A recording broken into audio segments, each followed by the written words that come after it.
बिहारमध्ये आज पहिल्यांदाच भाजपचा मुख्यमंत्री होणार आहे।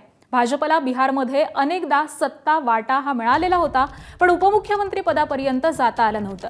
आता मात्र जेडीयूचे नेते आणि मुख्यमंत्री नितीश कुमार हे आज राजीनामा देणार असून मुख्यमंत्रीपद हे भाजपकडे जाणार आहे।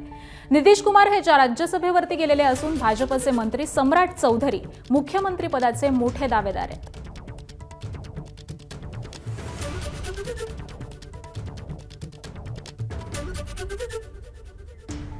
तर बिहारमध्ये आज ऐतिहासिक असं हे सत्ता हस्तांतरण होणार आहे। पहिल्यांदाच भाजपचा मुख्यमंत्री बनणार आहे, त्यामुळे भाजपचा हा नवा चेहरा नेमका कोण असणार याचीच उत्सुकता सगळ्यांना लागून राहिलेली आहे।